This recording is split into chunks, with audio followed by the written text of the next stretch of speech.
वेळेवर काम होत नाहीत म्हणून तुमच्या बॉसने तुम्हाला नेहमीच ओरडा दिलाय का? आणि प्रत्येक वेळेस तुम्ही हे माझ्या आळशीपणामुळे होतं म्हणून त्या गोष्टींना नजराअंदाज केलाय. पण कदाचित हे अडल्ट एडीएचडीचं लक्षण असू शकतं. मागच्या व्हिडिओमध्ये आपण चाइल्डहुड एडीएचडी बद्दल सविस्तर जाणून घेतलं. जर योग्य वेळी निदान आणि उपचार झाला नाही तर 100 पैकी 50 मुलांचं चाइल्डहुड एडीएचडी हे अडल्ट एडीएचडी मध्ये रूपांतरित करतो. आता त्याची लक्षणं ही थोडीशी वेगळी असतात. ती आपण एका उदाहरणातून समजून घेऊया. 30 वर्षाचा IT मध्ये काम करणारा एक युवक आहे. बॉसने काही प्रोजेक्ट बद्दल डिस्कशन करत असेल तर अर्ध्या वेळी त्याचं लक्षच नसतं. कोणतंही कंटाळवाणं काम करायचं म्हटलं की हा टाळाटाळ करतो.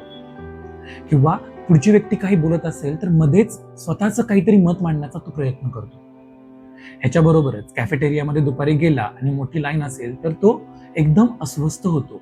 त्याच्याकडून नेहमीच त्याच्या डेडलाईन्स मिस होतात, अपॉइंटमेंट मिस होतात, घराची बिलं, रेंट ह्या सर्व गोष्टींच्या तारखा मिस होतात. आणि ह्या सर्व लक्षणांबरोबर त्याचं इमोशनल डिसरेग्युलेशन होतं. छोट्या छोट्या गोष्टींचा ताण घ्यायला लागतो. छोट्या छोट्या गोष्टींमुळे चिडचिड होते आणि कोणताही विचार न करता तडकाफडकी निर्णय घेतले जातात. ह्याच्या सर्व गोष्टींमुळे काय होतं, त्याचा अभ्यासावरती, कामामध्ये किंवा दैनंदिन जीवनामधील सर्वच नात्यांमध्ये ह्या सर्व लक्षणांचा प्रभाव पडायला लागतो. आणि परिणामी त्या व्यक्तीला एन्झायटी, डिप्रेशन किंवा व्यसनाधीनता यासारख्या आजारांची लागण होऊ शकते.